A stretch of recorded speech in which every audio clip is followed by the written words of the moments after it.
Саламатсыздарбы? Менин атым Асанбеков Жаныбек. Мен тур агентствонун жетекчиси болом. 3 күндөн кийин бизде референдум өтөт Кыргыз жерибизде. Президенттик же парламенттик башкарууну тандап алуу. Ушул тандообуздан кийин чет өлкөгө чыгыш биздин паспортубузга виза алууга бир таасир этеби? Албетте таасир этет. Эми менин айтар сөзүм абдан кыска. Биринчи биз Кыргыз Республикасынын паспорту менен загранпаспортунун кайсы өлкөлөргө визасы жок чыга алабыз. Ошондон баштап кетсек, бул жерде дээрлик 11 өлкө, ошол 26 өлкөнүн мурунку СССР өлкөлөрүнөн, калганы Түндүк Америка, Түштүк Чыгыш Азия, Түндүк Америкадан бирөө кайра Африка жана Европа жерде, Европадан бул эми Европа биримиге кирбейт, Сербия өлкөсүнө.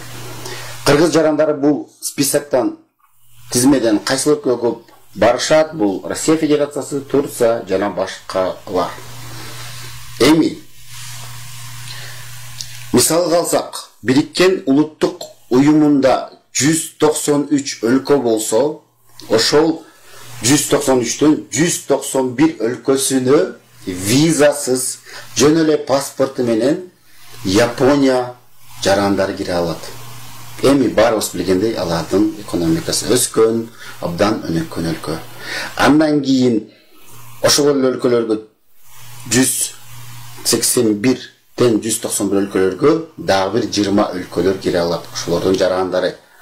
Ошолордун дээрлик көбүнчөсү парламенттик демократиясы өнүккөн өлкөлөр. Ушунун баары мен эмнеге айтып атам? Биз кимди шайлабасак дагы, кайсы кандидат шайлабасак дагы, биз парламенттик башкарууну шайлашыбыз керек. Себеп дегенде президенттик авторитардык өлкөлөргө көбүнчө виза алыш, кириш абдан татаалдаштырылган.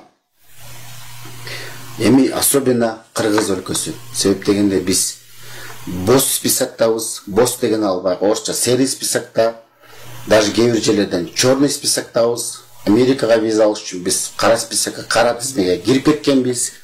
Себеп дегенде ал жерде көп факторлор бар. Бул биз абдан жакыр өлкөбүз, 33% биз Кыргызстанга жакыр. Экинчиден биздин биометрикалык паспортубуз жок. Үчүнчүдөн бул абдан важно. Америкага кирген Кыргыз жарандарынын 90% калып кетет. Ошол жерге 2 күнгө барса, өмүр бою калып кеткендер көп. Европага деле ошондой. Ошондуктан биз Кудайым буйруп эртең шайлоого барсак, парламенттик башкарууну тандап ала турган болсок, биз четелгөө чыкканга оңой болот.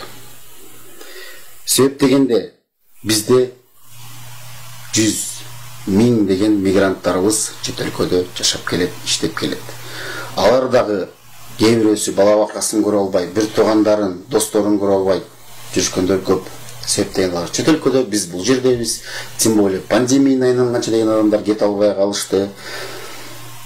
Бул жерден эч ким, жеке мени же биздин компания жалдаган эч ким жок. Мен өзүмдүн бала бакарамды, өзүмдүн бир туугандарымдын келечегин ойлоп ушул видеону тартып жатам.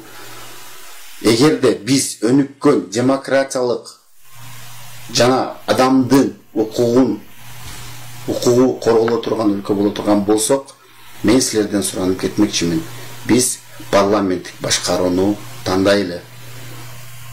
Мейли кайсы сиздердин кандидатыңыздар өтсүн, парламенттик башкарууга биз добуш бере турган болсок, ага чейин бизде конституциянын жаңы редакциясы жазылыш керек. Ошого чейин силердин шайланган президенттердин убакыты жетет. Азыр бизде президенттик жана парламенттик башкаруу болгондуктан, бирок президентке көп башкаруунун жолдору берилген. Прокуратура, ККНБ, МВД, Генеральный штаб, бардык башкаруунун баары президентте. Кайсы бир президент келбесин, ошол өзүнө ордуна кое алат. Бирок биз акыры парламенттик башкарууну тандап алып, биз өнүккөн өлкөлөргө киришибиз керек. Мурунку СССР өлкөлөрүндө башкаргандардан имеется в виду парламенттик республикалар алар Армения, Грузия, Молдова, Эстония, Латвия, мурунку СССР өлкөлөрүнөн кандай өнүккөн өлкөлөр азыр? Башкаларын айтпайлы, Германия, Италия, Греция, Австрия, Албания, Финляндия, Чехия, Словакия, Австрия, алардын баары парламенттик башкаруу менен өнүгүп өсүп келген өлкөлөр. Урматтууларым, эртеңки шайлоодо парламенттик башкарууга биз добушубузду берсек, жаңылбайбыз. Чоң рахмат.